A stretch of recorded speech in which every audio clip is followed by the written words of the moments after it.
Hello, hello, hello! Welcome back to Naomi's Corner. Today, I will be making my own version of rice using our famous Saladmaster Electric Skillet. Our ingredients are 2.5 cups of parboiled rice washed, 1 pack of frozen mixed vegetables, 1 carton of chicken broth, half teaspoon of garlic salt, half a teaspoon of ground pepper, 1 tablespoon of chicken bouillon powder, 1 tablespoon of tomato bouillon powder, 1 piece of red bell pepper, 1 piece of yellow bell pepper, 1 whole onion, 1 small can of tomato paste, and a can of Rotel diced tomatoes and green chilies. And right here, I already blended the bell peppers, the 1 can Rotel of tomatoes and chilies, onion and tomato paste all together in this.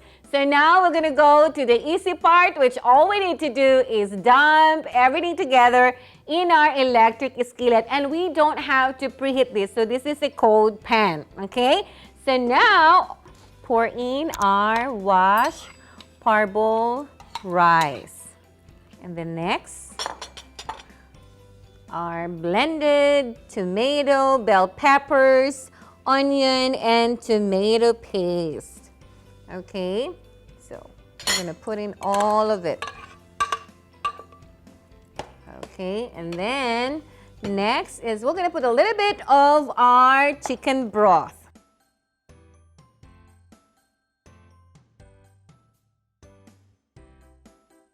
And then we'll have the peppers and then the garlic salt. And of course, we're gonna add a little bit of our chicken bouillon flavor.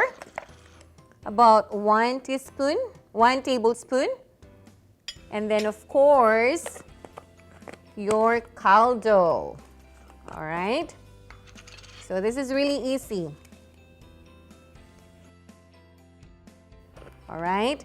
So now we're just gonna mix them together before we heat it up. So easy. This is a really fun recipe. If everything is well mixed, okay, we're gonna add your frozen vegetables.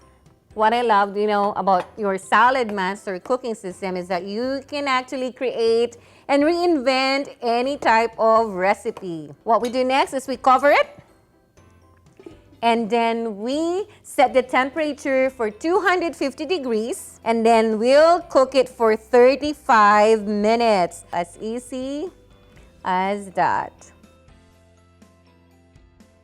This is what I love about my electric skillet. All I need to do is set the timer and the heat, leave it and forget it, and it's gonna shut off automatically. Wow! And now we can start stirring it. Look at that. So what I love to do is I'm just gonna leave it open for like few minutes so that it's gonna go dry. Okay, when it starts hitting the air, it's gonna go drier. All right, it's gonna be delicious. Enjoy.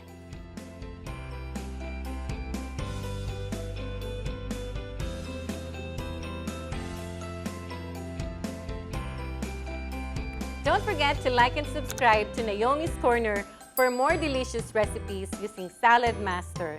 Stay amazing!